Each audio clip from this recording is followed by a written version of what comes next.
Hi viewers, నేను మీ తుపాకి రాజా. తెలంగాణ ఉద్యమకారుల హక్కుల సాధన సమితి అధ్యక్షుడు రొక్కం లక్ష్మారెడ్డి సార్ తోటి ఇవాళ ఉన్నాం. ఒక్క ఉద్యమం కాదు, రెండు ఉద్యమాలు కాదు, ఎన్నో ఉద్యమాలు. ఆ రోజు వాళ్ళ తాతలు వాళ్ళ నాన్నల కానించి మలిదశ ఉద్యమంలో, తొలిదశ ఉద్యమంలో అనేక ఉద్యమాలలో పార్టిసిపేట్ చేసి ఈరోజు ఇంకా ఉద్యమకారులానే వండుకుంటూ ఎవరైతే తెలంగాణ ఉద్యమంలో పనిచేసినారో వాళ్ళందరూ హక్కుల కోసం నిరంతరం పనిచేసిన లక్ష్మారెడ్డి సార్ తోటి ఇవాళ ఉన్నాం. మరి ఎందుకు ఎన్ని సంవత్సరాలు ఈ ఉద్యమంలో పనిచేసినా కానీ ఇంతవరకు ఎందుకు పేరు వస్తలేదు? ఉద్యమకారులు అసలు నీరు నిధులు ఇవన్నీ వీటి కోసం కొట్లాడితే ఈరోజు ఉద్యోగాలు లేక, జీతాలు లేక అటు ఉద్యమం చేసి మా బతుకులు మారుతాయి అనుకుంటే ఈరోజు తెలంగాణ వచ్చినా కానీ వాళ్ళ బతుకులు గిట్ట ఇంతవరకు మారలే అంట. మరి సార్ ఎప్పటి నుంచి ఉద్యమం చేసిండు అన్న దాని మీద మంచి ముచ్చట పెడదాం. ఇక సార్ నమస్తే సార్, బాగున్నారా సార్? నమస్తే సార్. మీది ఏ ఊరు, మీ తల్లిదండ్రుల ఊరు, ఎంతవరకు చదువుకున్నారు సార్? నేను మా సొంత ఊరు మునుగోడు దగ్గర, నల్గొండ జిల్లా మునుగోడు దగ్గర చొల్లేడు గ్రామం. మా పూర్వీకుల ఫ్యామిలీ ఫస్ట్ నుంచి కూడా ఊర్లో పేద ప్రజల కష్టాలు కానీ ఇంకేదైనా కానీ, మా నాయన పోలీస్ పటేల్ కాబట్టి ఆ లక్షణాలు మా నాయన పెంపకంలో చూస్తూ మనం గడిపినాం. అయితే మాకు ఎంతసేపు ప్రజలు కష్టాల్లో ఉంటే కష్టాలకు సహాయం చేద్దాం, వాళ్ళ వెంబడి ఉందాం అనే లక్షణాలలో పెరిగినాం కాబట్టి, ఆ లక్షణాలు మాకు ఉన్నాయి కాబట్టి అది మలిదశ ఉద్యమంలో 1942లో పార్టిసిపేట్ కావడం జరిగింది. ఆ రోజుల్లో మా ఫాదరు ఎవరైతే కమ్యూనిస్టులు, అప్పుడు ఏమైందంటే నైజాం గవర్నమెంట్లో కమ్యూనిస్టులు ఒక దిక్కు ఉండేది, రజాకారులు ఒక దిక్కు ఉండేది. అయితే రజాకారులు వచ్చి బాయికాడ అంతే అటు రజాకారులు వచ్చి కొట్టేది. అయితే ఇటు రజాకారుల దగ్గర తీస్తే కమ్యూనిస్టులు వచ్చి కొట్టేది. ఎటువైనా ప్రాబ్లం మధ్యలో అయిపోయింది. అట్లా కూడా వాళ్ళందరినీ మెయింటైన్ చేసుకుంటూ ఆ ఊర్లో ఉన్న వాళ్ళకి అండ ఇస్తూ మా నాయన ఎవరికి దెబ్బతలకుండా అరాచకాలను ఎదిరించి నిలబడిన ధీరోత్తముడు కాబట్టి ఆయన పెంపకంలో పెరిగిన. మన ఆయన రొక్కం రాజిరెడ్డి ఆయన పెంపకంలో పెరిగిన కాబట్టి ఆ భావాలు ఇప్పటికీ నాలో ఉన్నాయి. కాబట్టి ఆ భావాలకు అనుసరించి 2001లో ఏదైతే కేసీఆర్ గారు పిలిపించిరో తెలంగాణ మనకు నిజమైన నాయకుడు కూడా వచ్చిండు అనే ఉద్దేశంతో పేద ప్రజలకు మనం కూడా మన వంతు సహాయం చేయొచ్చు, తెలంగాణ ప్రజలు పడ్డ కష్టాలు మేము చూసినాం కాబట్టి అందుకోసం ఆకర్షితులమై దాంట్లో చేరడం జరిగింది. అయితే నాయన ఇప్పుడు దాదాపుగా అప్పుడు రజాకారులతోటి తెలంగాణ ఉద్యమం కావాలి, తెలంగాణ ఉద్యమం వస్తే అందరూ బాగుంటారని ఒక మంచి పొజిషన్లా ఒక పోలీస్ పటేల్ వృత్తి చేపట్టుకుంటూ ఉద్యమం కొనసాగిస్తూ ఎట్లయినా తెలంగాణ సాధించుకోవాలంటే ఆ తెలంగాణ కాస్త ఫస్ట్ ఉద్యమంలో నీరు కాచిపోయింది. మరి చిన్నారెడ్డి ఆధ్వర్యంలో నీరు కారినాక ఇప్పుడు మళ్ళీ ఆయన ఉన్నప్పుడు, ఆయన ఇప్పుడు ఉన్నాడా సార్? చనిపోయాడు కదా. అంటే మీరు మా నాన్న ఏ ఉద్యమం కోసం కొట్లాడిండో అటు కమ్యూనిస్టులతోటి ఇక్కడ రజాకారులతోటి ఎటువైనా ప్రాబ్లం ప్రజలకు సేవ చేద్దామంటే ఇబ్బంది కలుగుతుంది. ఈ ఎవరి దిక్కుపోయిన కష్టం ఎవరు చెప్పుకోవాలనే సిద్ధాంతంతో అదే లక్ష్యంతో 2001లో కేసీఆర్ తెలంగాణ ఉద్యమం ఎటునైనా సాధించాలి తెలంగాణ అని పెట్టినప్పుడు మా నాన్న ఏ విధంగా కొట్లాడిండో అదే ప్లేట్ నుంచి వచ్చినా కాబట్టి అదే నీరుదారు మునుగోడు నియోజకవర్గం వచ్చినా మీరు 2001లో కేసీఆర్ ఎప్పటి పని చేసినారు సార్? ఎప్పుడు వచ్చినారు మీకు టీఆర్ఎస్ పార్టీలోకి? 2001లో పార్టీ స్థాపించగానే ఫస్ట్ జాయిన్ అయిపోయి మేము చేసింది ఏంటంటే 2001లో అప్పుడు తెలంగాణ ఉద్యమం అంటే ఈయన మన కేసీఆర్ గారు చెప్పే మాటలు ఏంటని అంటే వాని వెళ్ళకూడదాం వీని వెళ్ళకూడదాం అంటే నిజంగా అన్యాయం జరుగుతుంది. కానీ అన్యాయం జరిగినట్టు ఇప్పుడేం అనిపిస్తలేదు మనకు, అప్పుడు అనిపించింది నిజంగా చెప్పాలంటే. అయితే ఆంధ్రోళ్ళు ఎవరు కూడా తెలంగాణని మోసం చేయడానికి ఏమి కంకణం కట్టుకోలేదు. నిజంగా చెప్పాలంటే ఇప్పుడున్న పాలకులే కంకణం కట్టుకోరు తెలంగాణ నాశనం చేయడానికి. ఎవరైతే ఉద్యమంలో చేసి మెయిన్ లీడర్లు ఉన్నారో వాళ్ళ అధికారం కోసమే తెలంగాణ వచ్చినట్టు భావిస్తున్నారు. బ్రిటిష్ కాలం నాటి పరిపాలన వచ్చినట్టే ఇంకా బ్రిటిష్ వాళ్ళు కట్టిన బ్రిడ్జెస్ ఉన్నాయి, నైజాం కట్టిన బ్రిడ్జెస్ ఉన్నాయి. నైజాం కాలంలో అసెంబ్లీ కట్టిర్రు, హైకోర్టు కట్టిర్రు, హుస్సేన్ సాగర్ కట్టిర్రు, ఉస్మానియా హాస్పిటల్ కట్టిర్రు, హిమాయత్ సాగర్ కట్టిండు, పలక్నామా ప్యాలెస్ కట్టిండు. అయితే ఉస్మానియా యూనివర్సిటీలో ఉన్నట్టు ఇవన్నీ మనం ఉపయోగించుకుంటున్నాం. అవును సార్. అప్పుడు ఏమన్నారు, నీతులు నీళ్లు నియామకాలు అని అంటారు.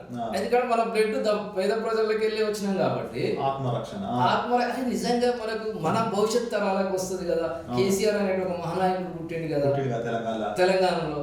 మనం ఎందుకు దీన్ని పెద్దగా పెంచి పోషించకూడదు అని చెప్పేసి 2000 అట్రాక్టివ్ అయిపోయి ఉద్యమంలో పాల్గొని ఆ రోజు ఏంటంటే ఎవరు రాకపోయేది ఉద్యమం చేద్దామంటే అటు పోలీసులతో ప్రాబ్లం, ఉన్న అధికారులు రాజకీయ నాయకులతో ప్రాబ్లం, వాళ్ళు పోలీసులు సిగ్గులిపోయింది. అయితే మనం ఆ రోజులు ఎంతో అంత ఆర్థికంగా ఉన్నాం కాబట్టి ఒక కార్యకర్తకి భోజనం పెట్టేయాలా టిఫిన్ పెట్టేయాలంటే ఒక మోటివేట్ చేయాలి. మోటివేషన్ అందరికి మోటివేట్ చేసి భోజనాలు పెట్టేయాలంటే ఏదో ఒకటి అమ్ముకోవాలి. ఇంట్లో ఉన్న బంగారము పుస్తకం తాను ఏదో అమ్ముకొని వాళ్ళకి భోజనాలు పెట్టడం జరిగి వాళ్ళకి చెప్పాడు ఈ విధంగా ఉంటే మనకు ఉద్యోగాలు వస్తాయి, మనకు అవి వస్తాయి ఇవి వస్తాయి, తెలంగాణ బాగుపడుతుంది, భవిష్యత్ తరాలకు ఫలాలు అంతాయి అనే ఉద్దేశంతో చేస్తూ గ్రౌండ్ వర్క్ చేయడం మూలాన అది ఇంత చేయడం జరిగింది. అయితే కేసీఆర్ గారి దగ్గర ఉన్న వాళ్ళు గ్రౌండ్ వర్క్ చేయలేదు, పైన తిరిగి ఇలా రాజభోగాలు అనుభవిస్తున్నాడు. అయితే నేను కేసీఆర్ దగ్గరికి పోలే, నేను గ్రౌండ్ వర్క్ చేసిన ఇక్కడ ఎల్బీ నగర్ గ్రౌండ్ వర్క్ చేసిన కాబట్టి అది ఇంత పెద్దగా ప్రజల్లోకి వెళ్ళిపోయి ఒక మహా శక్తి లాగా ఎదిగిపోయింది పార్టీ. అయితే ఆ ఎదిగిపోవడం మూలన వాళ్ళకి ఏంటంటే ఇక అక్కడ కూర్చున్న వాళ్ళు కేసీఆర్ భజన చేసే ఎవరైతే భజన పరులు ఉన్నారో ఇక ఆయన అమ్మటుండి డబ్బులు సంపాదించుకోవడం, వీళ్ళు ఎవరైతే గ్రౌండ్ వర్క్ చేసిన వాళ్ళు ఉన్నారో వాళ్ళ ఆకలికి అలవాటించుకోవడం, అక్కడ డబ్బులు సంపాదించుకోవడం జరుగుతూ వచ్చింది. ముఖ్యంగా సార్ ఈరోజు తీసుకున్నట్టయితే తెలంగాణ ఉద్యమంలో మీరు ఉన్నారు కాబట్టి ఎంతో మంది చనిపోయారు అంటే అంత మంది చనిపోయిన ఇలా తల్లిదండ్రులకి ఏమైనా న్యాయం జరుగుతున్నదా? అసలు మీలాంటి వాళ్ళు ఇలా ఆస్తులు అమ్ముకున్నారు, పుస్తకాలు అమ్ముకున్నారు, బంగారం అమ్ముకున్నారు. ఇప్పుడు వాళ్ళ ముందర వచ్చిన వాళ్ళు ఎవరెవరో తెలంగాణ ఉద్యమంలో తిట్టిన వాళ్ళు కొట్టిన వాళ్ళు ఇలా రాజకీయాల ఎమ్మెల్యే మంత్రులు అయినారు. కానీ ఉద్యమకారులు అందరూ ఎక్కడ చూసినా కానీ ఒకరి కోసం ఒకరు చెప్పుకునేటట్టే ఉన్నారు. ఎందుకంటే అక్కడ ఒకరు ఉద్యోగాన్ని వదిలిపెట్టుకున్నారు, ఇటు కుటుంబాన్ని వదిలిపెట్టుకున్నారు, రోడ్లపైన తిరుగు తెలంగాణ అని అంతా ఆగమైపోయినాయి. మరి ఇప్పుడైనా వీళ్ళు ఇంకనైనా మరి ఎందుకు ఉద్యమకారులను గుర్తిస్తలేరు? మీరు పెట్టుకున్నారు కదా.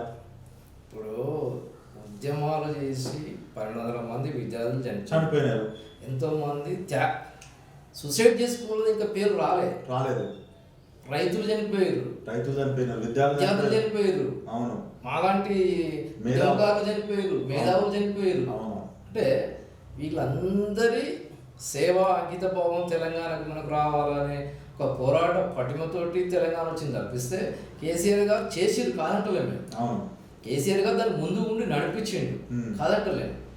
కానీ నడిపించినావు, అప్పుడు ఎట్లా నడిపించినావు, మరి ఈ రోజు కూడా అలాగనే ఉండాలి కదా. అందరిని గుర్తు ఎందుకు పెట్టుకుంటలేవు? ఆ రోజు ఎవరైతే ఉద్యమకారులు నీకు అన్నం లేకపోతే అన్నం పెట్టి, కార్యకర్త లేకపోతే కార్యకర్తలు జమ చేసి ప్లాట్లు అమ్ముకొని అమ్మి పెట్టుకున్నావు, ఎవరైతే ఉద్యమకారులు ఉన్నారో ఆ ఉద్యమకారులు పక్కన పెట్టి ఎవరైతే నువ్వు పార్టీ మారే అందరికి వస్తున్నావు వాళ్ళకి ప్రాముఖ్యత ఎందుకు ఇస్తున్నావు అనేది ఇప్పుడు ఇష్యూ.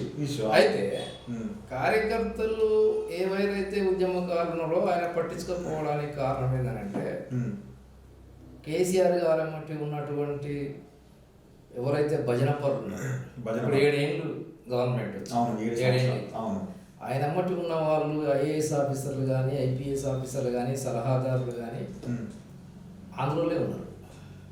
మరి ఎవరి కోసం తెలంగాణ ఎవరి కోసం అయితే తెలంగాణ గురించి మేము పోరాడినాము, ఆంధ్రలో ఎలగొట్టాలని నువ్వు అన్నావు, ఆంధ్రలో ఎలగొట్టినాం. ఈ రోజు ఎవరికి కాంట్రాక్ట్లు దొరుకుతుంది? నువ్వేమన్నావు? తెలంగాణ వస్తే ఉద్యమకారులకు పనులు కల్పిస్తాను. ఇవాళ ఎవరండి? మెగా కృష్ణారెడ్డి గారు ఆంధ్ర. ఆయన 1000 కోట్లు కాళేశ్వరం పనులని అప్పచెప్పిండు మొత్తం అని చెప్పిండు. మళ్ళీ ఆయన సబ్ కాంట్రాక్ట్లు ఎవరు?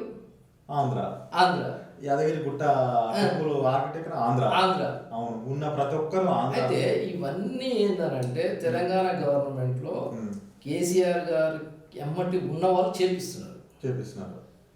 అయితే ఉద్యమకారులని మనం ప్రభుత్వంలో కానీ ఎమ్మెల్యే పదవులలో కానీ తర్వాత కార్పొరేటర్లో కానీ మనం చేర్పిస్తే గవర్నమెంట్లో ఉన్నటువంటి సంపదని మనం దోచుకోవడానికి సరిపోదు, కుదరదు. ఎందుకంటే ఎవరైతే తెలంగాణ వాదులు ఉన్నారో వాళ్ళు డబ్బుల కోసం పనిచేయరు కదా. అవును, ఉద్యమం కోసం పనిచేసినారు. ఉద్యమం కోసం పనిచేసిన మా నీళ్ళు వస్తాయి, మా నిధులు వస్తాయి, నా రాబోయే నా పిల్లల భవిష్యత్తు బాగుంటది అనే కాన్సెప్ట్ తోటి ఉద్యోగం, ఇంటింటికి ఒక ఉద్యోగం వస్తది, ప్రతి ఒక్కరు సొంత ఇల్లు కట్టుకుంటారు, మళ్ళీ పాత రోజులు వస్తాయి, దాని మీద చేసినాం. అయితే వీళ్ళకి ఇవన్నీ కల్పిస్తే వీళ్ళకి సంపద రాదు కదా. వాళ్ళు ఫస్ట్ నుంచి బ్రిటిష్ కాలం నుంచి చదువుకున్నారు. వాళ్ళు వాళ్ళని పెట్టుకుంటే డబ్బులు ఇస్తారు, మనల్ని పెట్టుకుంటే డబ్బులు రావు కదా. వాడు ఫస్ట్ ఐఏఎస్ ఆఫీసర్ గదే చెప్తారు, ఆయన గదే ఫాలో అప్ అవుతున్నాడు. మరి అట్ట ఫాలో అప్ అయితే మరి తెలంగాణ వచ్చింది అంటే ఇప్పుడు ఎవరు వాళ్ళందరూ బాగానే ఉన్నారు. ఎవరైతే ఉద్యమం కోసం పనిచేసినా ఆయన ఉద్యమం వచ్చింది, ఆయనకు మంచి ఉద్యోగం వచ్చింది, వాళ్ళ ఇంట్లో అందరు ఉద్యోగాలు వచ్చినాయి. ఏదైతే ఉద్యమకాలు ఇప్పుడు రోడ్డు మీద పడ్డారు, ఇప్పుడు వాళ్ళు ఏం చేయలేక అట్లా ఉంటే అదన్నా బాగుండు, ఇట్లా ఉంటే ఇదన్నా బాగుండు అంటే ఇప్పుడు ఏం చేయలేక ఇన్ని సంవత్సరాలు 2001 నుంచి మీరు పోరాటం చేసినారు. ఉద్యమకాల మీద తీసుకుందాం సారు, 2001 నుంచి మీరు పోరాటం చేసినారు, అన్ని అమ్ముకున్నారు. ఈ రోజు మీరు చూసినాక అదే దేనికోసం ఏ పార్టీ కోసం జెండా ఎత్తుకొని పని చేసినారో ఆ పార్టీ 7 సంవత్సరాల నుంచి అధికారంలో ఉన్నా కానీ ఇలా మీ ఇంటోళ్ళు వాళ్ళు వీళ్ళు తెలంగాణ తెలంగాణ తెలంగాణ అన్నాడు. వచ్చినాక ఏం లాభం? కనీసం ఏది లేకపోయా, గుర్తించలేకపోయా. మేము కార్పొరేషన్ ఎలక్షన్లలో మొన్న కార్పొరేషన్ ఎలక్షన్లలో కూడా ఉద్యమకారులకు పెద్దపీట వేయాలి అని పిలుపునిచ్చారు. Super sir. అంతకుముందు 2014లో గవర్నమెంట్ వచ్చిన తర్వాత 1 year లోపే ఎలక్షన్స్ అయ్యాయి. జూన్ 2వ తారీఖు నాడు పార్లమెంట్లో ఆమోదం పొంది మన తెలంగాణ రాష్ట్రంలో అవతరించిన తర్వాత ఎలక్షన్స్ అయిన తర్వాత ఆ రోజు మెజారిటీ వచ్చింది. మెజారిటీ వచ్చిన తర్వాత కూడా ఇతర పార్టీల వాళ్ళని తీసుకున్నారు. అయితే ఆ రోజు ఏమన్నారు, కార్పొరేషన్ ఎలక్షన్లలో సరే ఉద్యమకారులకు గవర్నమెంట్ వచ్చింది, గవర్నమెంట్లో నువ్వు ఎవరినో చేర్చుకున్నావు, ఇతర పార్టీల వాళ్ళని నువ్వు చేర్చుకున్నావు, అది కూడా మేము కాదంటే. నువ్వు గవర్నమెంట్ వచ్చిన తర్వాత నువ్వు ఉద్యమకారులకు టికెట్ ఇచ్చి ఎందుకు నిలబెట్టలేదు? నువ్వు ఆ రోజు కూడా నువ్వేం ఇతర పార్టీ వాళ్ళని ఎందుకు తీసుకున్నావు అంటే ఏమంటాడు, నా పార్టీ ఎదగాలి, రాజకీయంగా డబ్బు నోడు కావాలి అంటే నీకు డబ్బే అవసరం. ఒక ముఖ్యమంత్రి అయిన తర్వాత రాష్ట్రానికి నీకు డబ్బే అవసరం. మరి అప్పుడు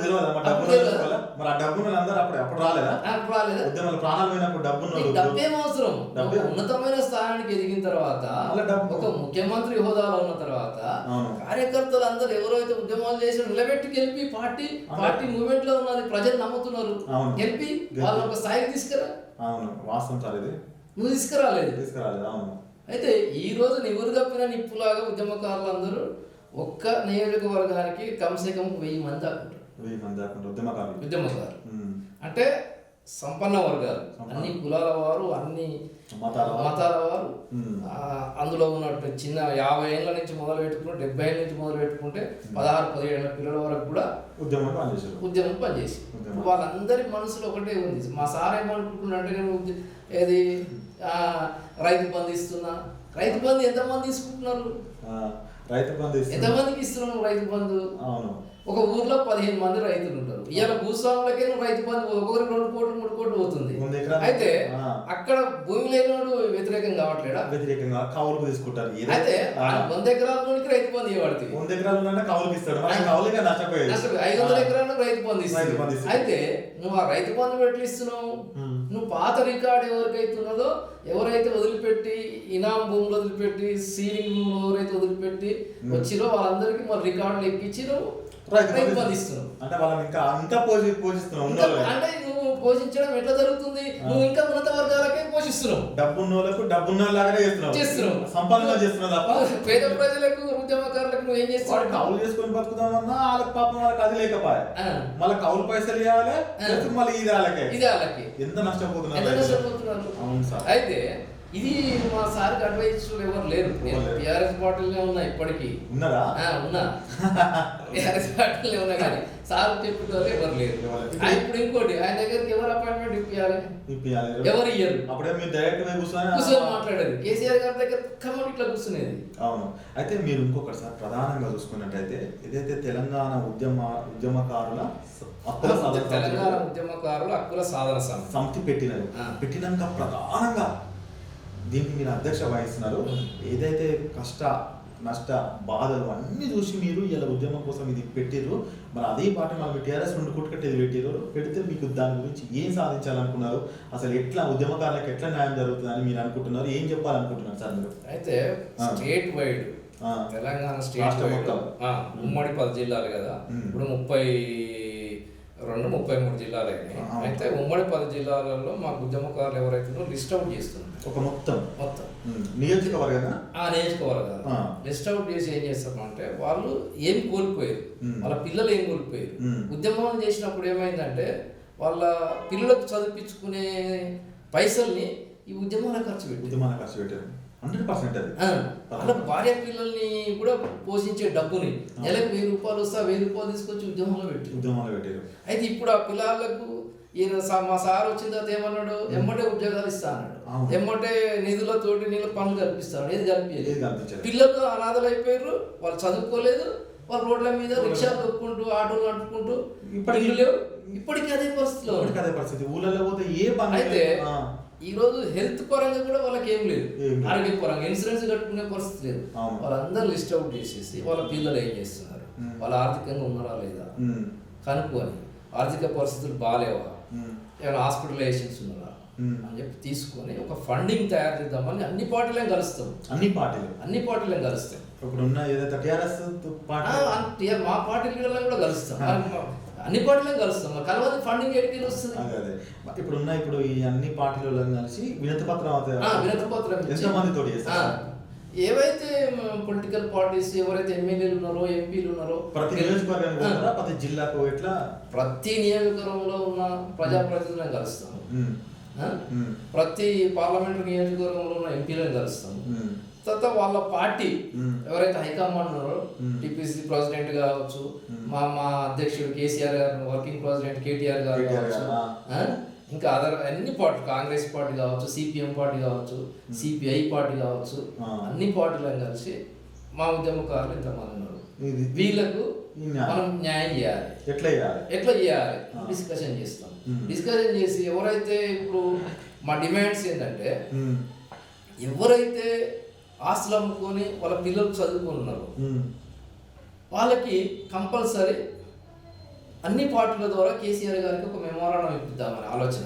వాళ్ళకి ఉద్యోగాలు ఇవ్వాలి, జీవో తీపించి ప్రతి ఒక్కరికి మీరు ఎవరైతే మీరు తిరిగి వాళ్ళ గురించి చర్చించి ఉద్యోగాలు కల్పించాలి. దాని లిస్ట్ అవుట్ ఎట్లా చేయాలి అని మా కేసీఆర్ గారు లిస్ట్ అవుట్ ఎట్లా చేయాలి, నోటీస్ ఉద్యమకారులు మస్తుగా చేసినాం అని అంటాడు కేసీఆర్ గారు. ఉద్యమకారులు లేకపోతే గవర్నమెంట్ లేకపోతుండే. ఈ రోజు గవర్నమెంట్ వచ్చింది ఉద్యమకారుల వల్ల. నేను అన్నా నువ్వు లిస్ట్ అవుట్ చేసేది ఏముంది, ఆ గల్లీకి పోయి పలానా రొక్కం లక్ష్మారెడ్డి గారు పని చేసిండా లేదా అని అడగాలి. అడుగు. అప్పుడు ఇది ఆస్తి అమ్మకుండా లేదా అడుగు. అడుగు లిస్ట్ అవుట్ చేయి. ప్రజలు చెప్తారండి, ఈయన అధికారులు ఏది లిస్ట్ అవుట్ చేసేది. ప్రజలు ఏం చెప్తే అది ప్రజలు గుర్తించు. ప్రజలు చెప్పిన ఉద్యమకాడా కాదా ఈయన అడుగు. ఆస్తి అమ్మకుండా లేదా, పని చేసిండా లేదా, ఖర్చు పెట్టుకుండా లేదా, ప్రజలు నిర్ణయిస్తారు. అది అడగకుండా ఆయన ఎట్లా గుర్తుపడతారు? చాలా మంది ఉంటారు, వేల మంది, లక్షల మంది చేసిరా ఉద్యమాలు. అందరు ప్రజలు తర్వాత మోటివేట్ అయిన తర్వాత ప్రజలు ఏకమైంది. ఆయన గడ్డిపోక ఏ తెలంగాణలో ఏ మూలకి ఏది ఉందో నాకు అన్ని తెలిసిన ఉద్యమాలు అప్పటి నుంచి ఓ చేసి తెలియదా? ఇంకోటి కమిటీలు వేసినావు కదా. అవును. మా సార్ ఏమంటాడు, రాజకీయ నిర్ణయంతో రాజ్యాధికారం పొందొచ్చు అన్నాడు. ఉద్యమ పార్టీ అయినా కూడా రాజకీయ అధికారం మాకు కావాలని చెప్పేసి ఎలక్షన్లలో పోటీ చేసి జడ్పీ చైర్మన్ ఎంపీటీసీ ఉత్తర తెలంగాణలో గెలిచడం జరుగుతుంది. ఆ పవర్ తోటే మనం ముందుకు పోవడం జరుగుతుంది. పవర్ లేకపోతే ఫండింగ్ రాదు, ప్రజలు వినరు. రాజకీయ నిర్ణయం కావాలి కదా. రాజకీయ నిర్ణయం కావాలంటే మోటివేట్ చేసేవాడు కావాలి. మోటివేట్ మీరు చేసిరు, మేము మీ అమ్మటి ఉన్నాం, మరి ఉన్న పైసలు ఇయ్యలేక మీరు. ఇంకోటి వసూలు చేసుకొని తినరు సరిపోదా వాళ్ళకంటారు కొంతమంది నాయకులు. ఏది టీఆర్ఎస్ నాయకులు గవర్నమెంట్ ఉన్నారు కాబట్టి టీఆర్ఎస్ పార్టీ చెప్పుకొని వస్తుంది ఎవరిచ్చి వస్తువులు అది మన గవర్నమెంటా మన గవర్నమెంటా దగ్గరికి రాణిస్తలేదు జెండా పట్టుకుందాం అంటే తెలంగాణ వసూలు చేస్తున్నారు సరిపోయిన నోటీసు ఇది ఎక్కడ ఎవరించిన పైసలు ఆ రోజు కొంచెం ఇంటి దగ్గర మాట్లాడాలి ఎవరించిన పైసలు చెప్పు ఎవరి దగ్గర పోయి ప్రజా అంత పెద్ద పెద్ద కాంట్రాక్టర్లు గవర్నమెంట్ ఉన్నోళ్ళే వాడు అంటే పోలీసు వాళ్ళకి చెప్పాము అని చెప్పి బెదిరియబట్టి ఎవరు డబ్బులు ఎవడు ఇస్తాడు అంతే. అయితే మీరు ఇంకోటిసారి శ్రీకాంతాచారి అనుకున్నప్పుడు మీరు పక్కనే ఉండొచ్చు. నేను అక్కడే ఉన్నా. ఇదైతే ఎల్బినార్ గడ్డ నుంచే ఎక్కువ మోతాదులో తెలంగాణ ఉద్యమం స్టార్ట్ అయింది. ఆ రోజు ఇంకా బలోపేతమైంది. ఒకటి మీ కళ్ళారా ఎంతో మందిని చూసినారు. ఇవాళ ఇప్పటికీ తెలంగాణ ఉద్యమకారులు అని చెప్పుకోవాలంటేనే సిగ్గు అనిపిస్తుంది అంటారు కొందరు. అవునా కదా? అలా బాధలు అలా కష్టాలు చూస్తుంటే ఇప్పుడు చూస్తుంటే చాలా ఇబ్బంది అనిపిస్తుంది. కేసీఆర్ గారు 29th 11th 2009లో ఆయన ఆమరణ దీక్ష కూర్చున్నాడు. 2009 కూర్చున్న తర్వాత ఎప్పుడైతే ఆమరణ రోషయ్య గారు ముఖ్యమంత్రి ఉండే రోషయ్య గారు కేసీఆర్ గారిని అరెస్ట్ చేయడం, ఖమ్మం తీసుకుపోవడం ఇలాంటివన్నీ జరుగుతూనే ఉంది. ఆ జరిగే కార్యక్రమంలో డిసెంబర్ 3వ తారీఖు కేసీఆర్ గారు తీసుకుపోయి ఖమ్మంలో పెట్టేసి బాగా హరాస్మెంట్ చేస్తున్నారు అని చెప్పి గవర్నమెంట్ మీద అప్పుడు ఉవ్వెత్తున ఉప్పొంగిపోతుంది ఉద్యమం. ప్రతి వాడలా గల్లీలో ఉప్పొంగిపోతుంది ఎక్కడ చూసినా. అయితే 3/12/2009లో ఈ ఎల్బీనగర్ చౌరస్తా కాడ శ్రీకాంతాచారి పెట్రోల్ పోసుకొని మా నాయకుడికి అన్యాయం చేస్తున్నారు, ఇక మా కేసీఆర్ గారు చెప్పి తెలంగాణ రాదు, నేను ఆహ్వానించ దన్నదనం పోసుకోవడం జరిగింది. ఆయన పక్క ఉంటున్నా చెమటలు పట్టిపోయినాయి, చెమటలు. అది చూస్తే ఆ సీన్ చూస్తే భయంకరమైనటువంటి సీన్ అది. ఆ సీన్ ఇప్పటికి కళ్ళలో మెదులుతా ఉంటది. ఆడికి పోతే అంటే అంతటి త్యాగం చేసినటువంటి శ్రీకాంతాచారి ఫ్యామిలీకే ఇంతవరకు న్యాయం జరగదు. ఊడిపోయి టికెట్ ఇచ్చారు. ఏముంది ఆమెను గెలిపాడు. ఇప్పుడు 8,500 కోట్లు పెట్టి ఒక ఉద్యమకారుని ఈటల రాజేందర్ని కూడా కొడదామని నువ్వు ఆలోచన చేసినప్పుడు ఒక శంకరమ్మకి నువ్వు 100 కోట్లు పెడితే గెలిచేది. టికెట్ ఎందుకు ఇవ్వను? 2,500 కోట్లు ఎందుకు వచ్చినాయి?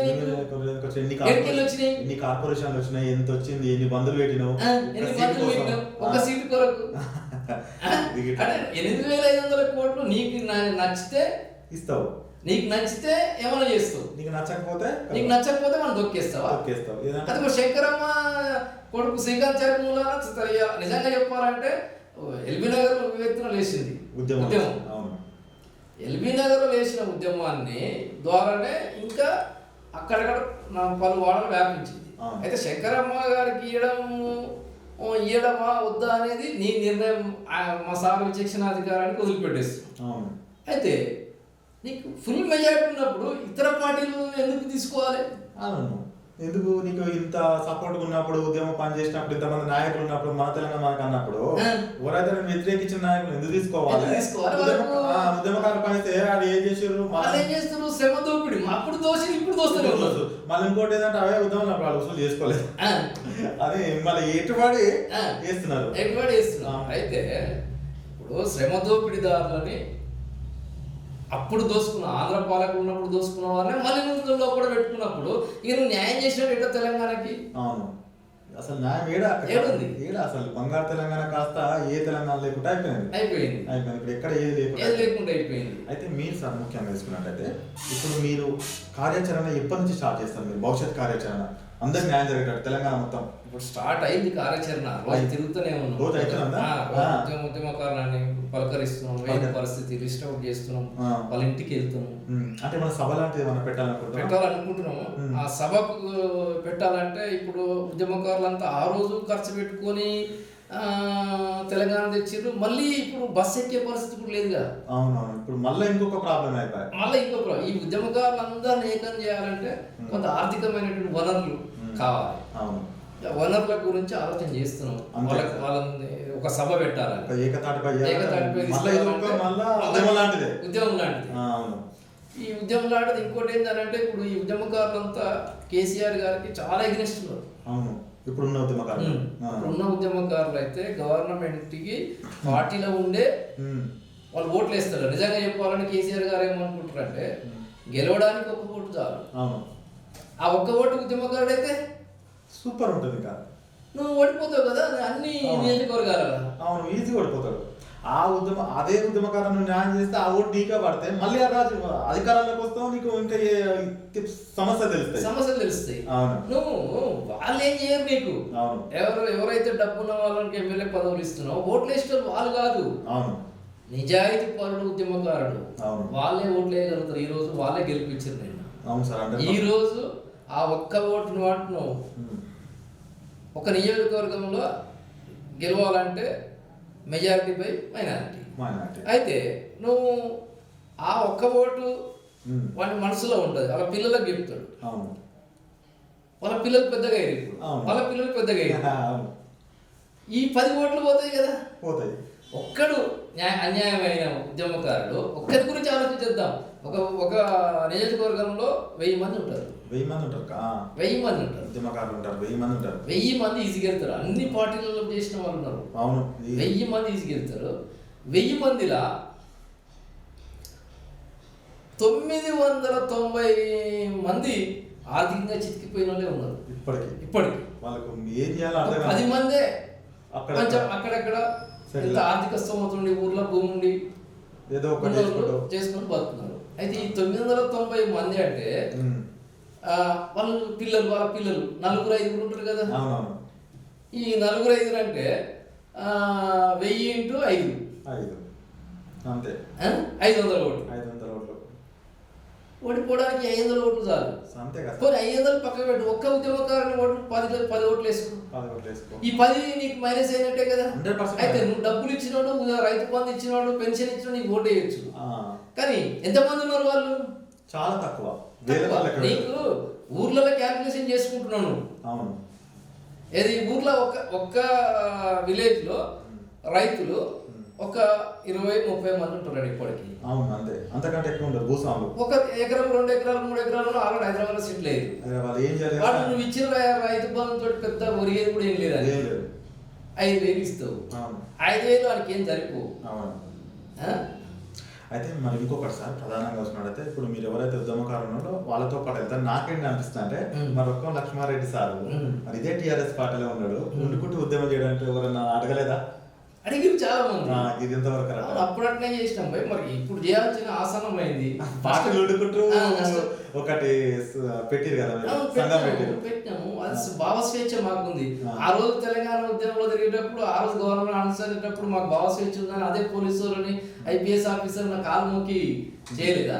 మరి ఈ రోజు కూడా మాకు ఇంకా ఎక్కువ ఉండాలి. మాకు భావ స్వేచ్ఛ అనేది మీరు మా భావ స్వేచ్ఛ. ఇప్పుడు తెలంగాణ ప్రభుత్వంలో మా ప్రభుత్వం కాబట్టి, మా నాయకుని కాబట్టి సపరేట్ అయింది కాబట్టి ఇంకా మాకు ప్రకటించే స్వేచ్ఛను కల్పించాలి. ఎందుకు కలిపి ఆ రోజు వాళ్ళు కలిపి ఆంధ్ర గవర్నమెంట్ కల్పించినప్పుడు ఆ స్వేచ్ఛ మాకుంది. మేము ఎదిరించే శక్తి మాకుంది, ఎందుకంటే మేము ఉద్యమం చేసినాం కాబట్టి. అయితే ఇంకొకటి, ఇప్పుడు మీరు తీసుకున్న ఇప్పుడు ఏది ముఖ్యమంత్రికి వాదం వినిపించాలి, అనేక పార్టీలు ఏకం చేయాలి, ఇక్కడ ఉద్యమకాలను ఏకం చేయాలి, పెద్ద పని పెట్టుకున్నారు సార్ మీరు.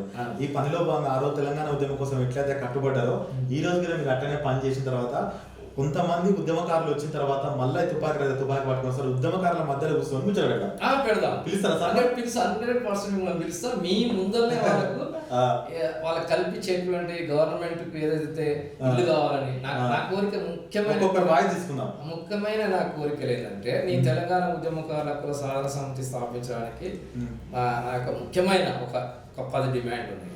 నా ఆలోచన విధానం ఏంటంటే, ఇప్పుడు మేము ఏ పార్టీలకు మా కేసీఆర్ గారు కూడా ఎగ్నెస్ట్ కాదు. నా ఉద్దేశం ఏంటంటే చితికిపోయిన వాళ్ళని మళ్ళీ బతికించాలనే ఉద్దేశం. నీ ఆకాంక్ష ఏదైతుందో ఆ ఆకాంక్ష నువ్వు నెరవేర్చలేవు కాబట్టి నేను ముందుకు రావడం జరిగింది. మా ఏదైనా ఒక సంస్థ ఉండాలి. సంస్థ లేని వాళ్ళకి ఏం చేయలేము. ఒక రిజిస్టర్డ్ సంస్థ ఉండాలి. ఆ సంస్థ ఉంటేనే నలుగురు దగ్గరికి వస్తుంది. సంస్థ లేని మనం ఏం చేయలేం కదా. అందుకోసం నేను ఆలోచన విధానం ఏంటంటే, ఉద్యమకారుల పిల్లలకు ఉద్యోగాలు ప్రధానమైన చదువుకున్న అర్హులైనటువంటి. నెక్స్ట్ ఎవరైతే చదువుకోలేదో ఉద్యమకారుల వాళ్ళకి నామినేటెడ్ పనులు కల్పించాలి. రెండు ఒక కోటి అవును ఆమ్లెట్ జీవో తీసి అవును. ఒకటి కలిపియాలి. అవును ఎవరైతే ఉద్యమాలు చేసినో వాళ్ళకి అప్పుడు స్టేట్ గవర్నమెంట్ ఏదైతే సెంట్రల్ గవర్నమెంట్ ఏదైతే పెన్షన్ ఇచ్చిందో స్వాతంత్ర సమరయోధులుగా గుర్తించి అవును. ఈ తెలంగాణ ఉద్యమకారులకు కూడా పెన్షన్ ఇవ్వాలి. రాష్ట్ర ప్రభుత్వం ఇది మంచి ముచ్చట ఇది. మంచి ముచ్చట. పెన్షన్ ఇవ్వాలి. అవును పెన్షన్ ఇచ్చి వాళ్ళకి ఆరోగ్య కార్డు ఇవ్వాలి. 4 ఇన్సూరెన్స్ కల్పించాలి. 5 ఏ నియోజకవర్గంలో గవర్నమెంట్ భూములు ఉన్నాయి, ఇప్పుడు నువ్వు భూములన్నీ అమ్ముతున్నావు, అడవులు అమ్మి ఇంకా సంపద సరిపోవట్లేదు, ఇంకా ఇంకా ఇంకా అని చెప్పి భూములన్నీ అమ్ముతున్నావు. ఆ నియోజకవర్గంలో ఉన్న ఉద్యమకారులకి నువ్వు ఇల్లు కట్టి 6 ఫ్రీగా ఇల్లు కట్టి ఉద్యమకారులకు నువ్వు జర్నలిస్టులకు ఇస్తున్నావు. జర్నలిస్టులు మిత్రులు కాబట్టి ఇవ్వాలి.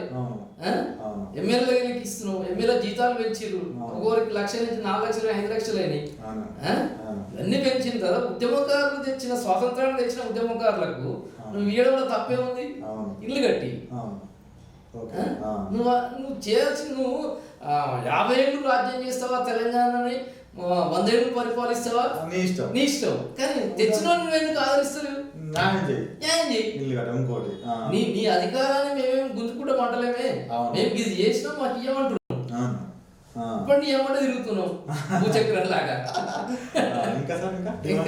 ఇంకా చాలా ఉన్నాయి. అయితే ఈ ఏదైతే డిమాండ్లు ఉన్నాయో ఆ డిమాండ్లు అయితే మీరు ఆ డిమాండ్లు అన్ని ఒక మెమోరాండాలు వినతి పత్రాలు సమర్పిస్తున్నాం. అన్ని పార్టీలకు ఇస్తాం. అన్ని పార్టీలు మాకు సహకరించాలి, మా ఉద్యమకారులను ఆదుకోవాలి. మరి లేకపోతే ఒక్కరితోటి కాదు కదా. ఇప్పుడు ప్రధానమైనటువంటి గవర్నమెంట్ లో ఉన్న మా నాయకుడే మమ్మల్ని విస్మరించినప్పుడు వెళ్తున్న దగ్గరికి పోవాల్సి వస్తుంది. ఖచ్చితంగా పోవాల్సి వస్తుంది. సరే సార్, ఇంకోసారి మీరు ఖచ్చితంగా మీరు చెప్పిన అన్ని ముచ్చట్లయితే వీళ్ళందరికీ అర్థమవుతుంది. ఎందుకంటే రొక్కం లక్ష్మారెడ్డి అన్న ఎంతవరకు పని చేసిండు, ఏమేమి పని చేసిండు అనేది రోమ్కార్ నగర్ బస్ స్టాప్ లో పోయి అడిగితే 2వ బిల్డింగ్ నాది. ఈ రోజు 5 కోట్ల బిల్డింగ్ రొక్కం లక్ష్మారెడ్డి అమ్ముకున్నాడా లేదా అనేది గడవ అడుగును. అదే మాకు అర్థమైపోయింది అన్న. ఎంతో మంది ఉద్యమకారులు ఇదే పనులు చేసారు, మొత్తం ఎంతో మంది అమ్ముకున్నారు. మళ్ళీ ఒకసారి ముచ్చట పెడదాం. కంపల్సరీ పిలుస్తా.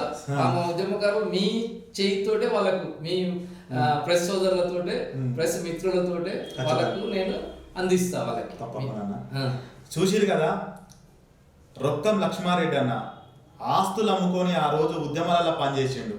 ఆ రోజు గిట్లా వాళ్ళ నాన్న గిట్లా ఆ ఉద్యమంలో గిట్లా ఎంతో పోలీస్ పటేల్గా ఉన్నా కానీ ఇటు రజాకార్లతోటి అటు కమ్యూనిస్టులతోటి ఇబ్బంది పడుకుంటూ ప్రజలకు న్యాయం జరగాలి.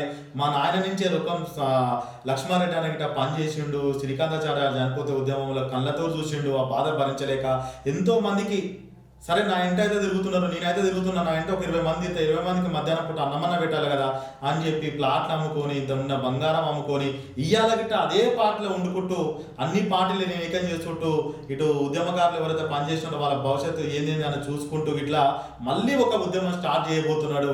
ఆ ఉద్యమం కావాలంటే మళ్ళీ రావాలి. ఎందుకంటే ఎన్ని ఉద్యమాలు చేయాలి, ఇక జీవితం అంతా తెలంగాణ ఉద్యమాలు చేసుకుంటూనే ఉండాలని అంటున్నాడు.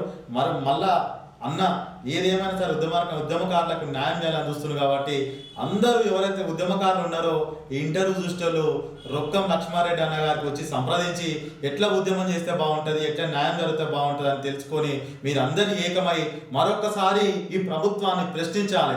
ఎందుకంటే ఇది మన ప్రభుత్వం, మన తెలంగాణ. ఇంతకుముందు ఆంధ్రలో అని ఆలయలు కొట్టాం, ఆలయలో కొట్టాక ఇలా బతుకులు మాత్రం ఏం మారవలే. అందరిని ఏకం చేస్తానికి సిద్ధంగా ఉండు. సారు మీరు ముఖ్యంగా చేసినాక మళ్ళీ ఒకసారి వచ్చి ముచ్చట పెట్టాక మాట్లాడదాం. చూసారు కదా, మంచి ముచ్చట పెట్టిన సార్ తోటి. మరో లీడర్తో తుపాకి రాజా ఏకదం ముచ్చట పెడతారు. ఉంటాం మరి. Thank you sir. Thank you.